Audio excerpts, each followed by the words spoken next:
الله الله الله ما لنا مولى سوى الله. Assalamualaikum semuanya. Nabi Muhammad SAW adalah seorang yang sangat mulia. Beliau adalah Nabi yang pertama kali diciptakan dan paling akhir diutusnya.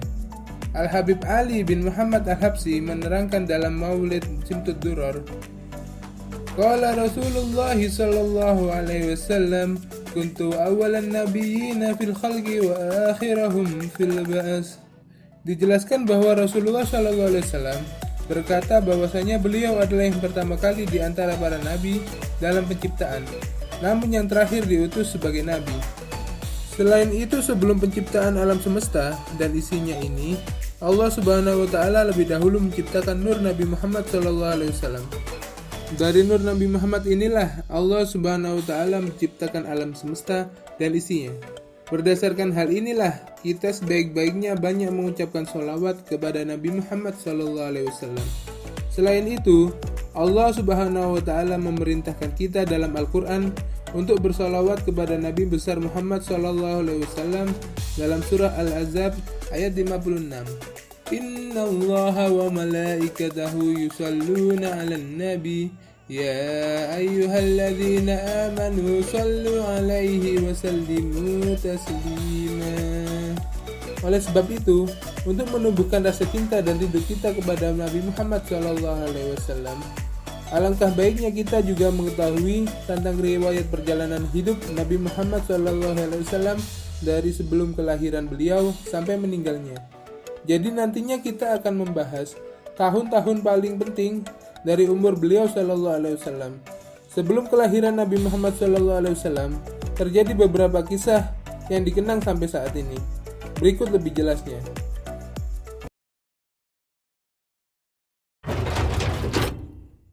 Serbuan pasukan gajah Abraha.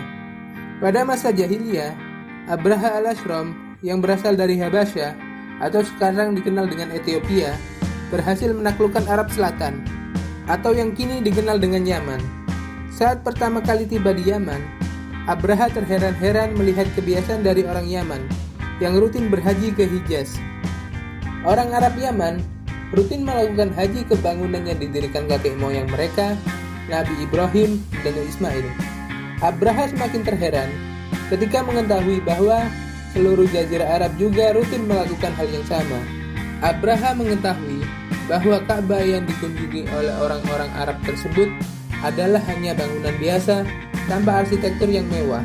Saat itu, Abraha meremehkan Ka'bah tanpa memandang kesucian dari nilai historis dari Ka'bah itu sendiri.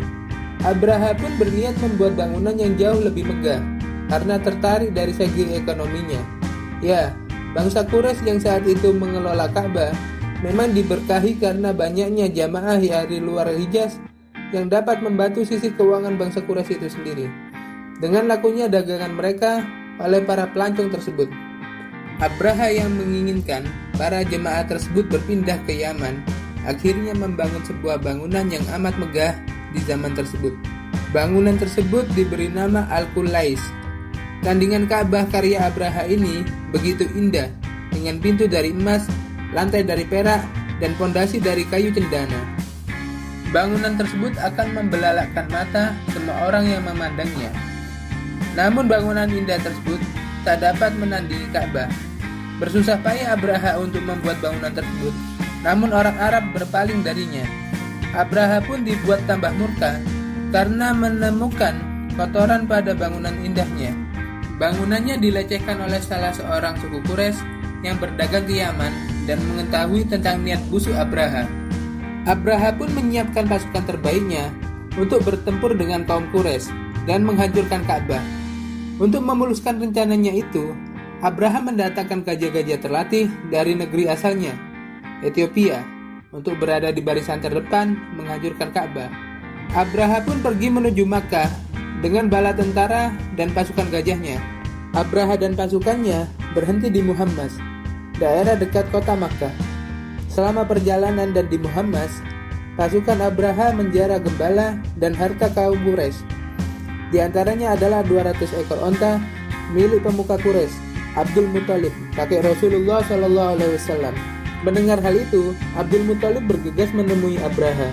Abraha pun mengira Abdul Muthalib akan menghalanginya untuk menghancurkan Ka'bah. Namun Abdul Muthalib langsung meminta 200 ekor ontanya yang dirampas oleh Abraha. Mendengar hal itu, Abraha kaget dan berkata, "Mengapa kau lebih mengkhawatirkan untamu, padahal kami kesini untuk menghancurkan Ka'bah?" Abdul Muthalib pun membalas, "Unta-unta yang kau rampas itu adalah milikku, dan aku yang bertanggung jawab. Sedangkan Ka'bah itu milik Allah Subhanahu wa Ta'ala, maka Allah lah yang akan melindunginya." Akhirnya Abraha memberikan unta-unta Abdul Muthalib. Abdul Muthalib pun kembali ke Mekah dan meminta kaumnya untuk pergi ke bukit karena melihat pasukan Abraha yang besar dan mustahil dilawan. Warga Mekah pun meninggalkan kotanya. Abdul Muthalib pergi ke depan pintu Ka'bah dan berkata, "Ya Allah, kami menyelamatkan diri kami, maka lindungilah rumahmu ini," ucap Abdul Muthalib seraya meninggalkan Mekah. Di sini terbukti bahwa kakek Nabi Muhammad SAW ini beriman pada Allah Subhanahu wa Ta'ala sebelum kelahiran Nabi Muhammad sendiri. Pasukan Abraha pun bergegas menuju Makkah.